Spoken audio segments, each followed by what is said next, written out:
Donald ট্রাম্পের আঙ্গুল কেটে ফেলবে। এবার প্রকাশ্য হুমকি দিছে ডোনাল্ড ট্রাম্পকে।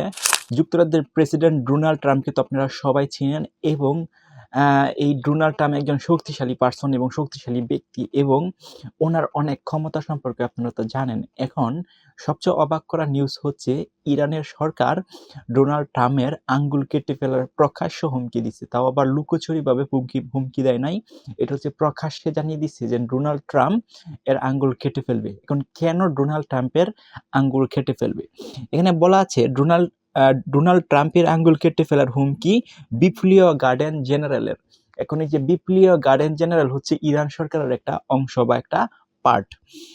যুক্তরাষ্ট্রের প্রেসিডেন্টকে ডোনাল্ড ট্রাম্পের আঙ্গুল কেটে ফেলার হুমকি দিয়েছে ইরানি বিপ্লব গার্ডিয়ান জেনারেল মোহসিন রেজাউ। গতকাল বৃহস্পতিবার প্রকাশ্য তিনি এই হুমকি দেন। তিনি বলেন, ট্রাম্প বলেছে তার হাতে পিস্তলের ট্রিগার। অর্থাৎ ট্রাম্পে একটা মন্তব্য করছিল ওর হাতে হলো পিস্তলের ট্রিগার। এটার জেরে ওইখানে বলা হয়েছে যে আমরা ট্রাম্প বলেছে তার হাতে পিস্তলের ট্রিগার, আমরা তার ওই হাত ও আঙ্গুল কেটে ফেলবো। এছাড়া এবার যদি যুক্তরাষ্ট্র এবার হামলা চালায় ইরানের উপরে, তাহলে লক্ষ্য অর্জন না করা পর্যন্ত কোনো যুদ্ধবিরতি হবে না।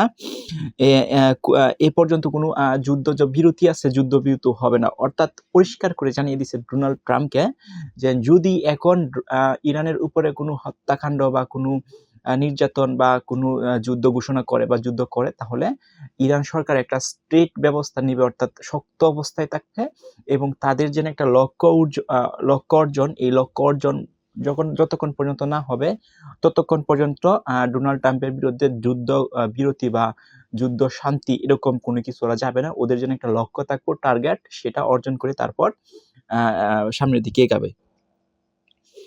তাহলে যুদ্ধবিরতি নিয়ে কোনো আলোচনা হবে না। ট্রাম্পকে উদ্দেশ্য করে তিনি বলেন, আমরা যে সংযম ও কৌশলগত ধৈর্য ধরে প্রদর্শন করেছি, আপনি সেগুলোকে বিবেচনা নিচ্ছেন না। এ মুহূর্তে থামুন, পিছিয়ে যান, নয়তো এ অঞ্চলের মধ্যপ্রাচ্য আপনাদের কোনো ঘাঁটিতেই সুরক্ষা থাকবে না। অর্থাৎ ওদের জন্য যত প্রশাসনিক সেনাবাহিনী আছে এবং যাদের সামরিক শক্তি আছে, তাদের যে ঘাঁটি আছে, সেই ঘাঁটিগুলোকেও সুরক্ষিত থাকবে না বলে উনি একটা দাবি করেন। এদিকে গতকাল জানা গেছে মধ্যপ্রাচ্যের উপসাগরীয় অঞ্চলের দেশগুলোর প্রচেষ্টায় ইরানে হামলা চালানোর পরিকল্পনা বাদ দিয়েছে ডোনাল্ড ট্রাম্প। অর্থাৎ ডোনাল্ড ট্রাম্প বলেছে যে ইরানে কোনো প্রকার হামলা এখন আর চালাবে না। এছাড়া পাকিস্তানের নিযুক্ত ইরানের রাষ্ট্রদূত জানিয়েছে, ট্রাম্প নিজে ইরানকে জানিয়েছে তার হামলা চালানোর কোনোই পরিকল্পনা নাই। এখন তবে ট্রাম্পের এমন আশ্বাস বিশ্বাস করছেন না ইরান। কেন বিশ্বাস করছেন না? কারণ ট্রাম্পে এরকম আশ্বাস দেওয়ার পর অনেক সময় এই যে আশ্বাসগুলো আছে বা এই যে কমিটমেন্টগুলো যে ডোনাল্ড ট্রাম্প দেয়, সেই কমিটমেন্টগুলো কিন্তু রক্ষা করে না। এটার জন্য কিন্তু ইরান সরকার এটা বিশ্বাস করতেছে না। কারণ পূর্বে যদি কোনো কমিটমেন্ট ডোনাল্ড ট্রাম্প দিত, এটা জন্য রক্ষা করতো, এটার জন্য কিন্তু বিশ্বাস করতেছে না। এখানে বলা আছে, গত বছর যুক্তরাষ্ট্রের সঙ্গে পারমাণবিক বিষয় নিয়ে আলোচনা চলার সময় ইরান দখলদার ইসরায়েল ও যুক্তরাষ্ট্র হামলা চালায়। সো এই যে ডোনাল্ড ট্রাম্পকে যে প্রকাশ্য আঙ্গুল কাটার যেন একটা হুমকিটা দিচ্ছে ইরান, সেটা কিন্তু শক্তিশালী। ওদের যে সাহস বলা যায়, সাহস না থাকলে ডেফিনেটলি এরকম কোনো প্রকাশ্য ঘোষণা দিতে পারতো না। সো অন্য কান্ট্রির দিকে তাকায় দেখেন, অন্য যে কান্ট্রির সাথে যুক্তরাষ্ট্রের যে সম্পর্ক আছে বা সব দেশের সাথে কিন্তু যুক্তরাষ্ট্রের সম্পর্ক ভালো নয়, কিন্তু তারা কিন্তু এরকম হুমকি দিতে পারতেছে না বা পারছে না এখন পর্যন্ত প্রকাশ্য যেন ডোনাল্ড ট্রাম্পের আঙ্গুল কেটে ফেলবে। সো ইরান হচ্ছে একটা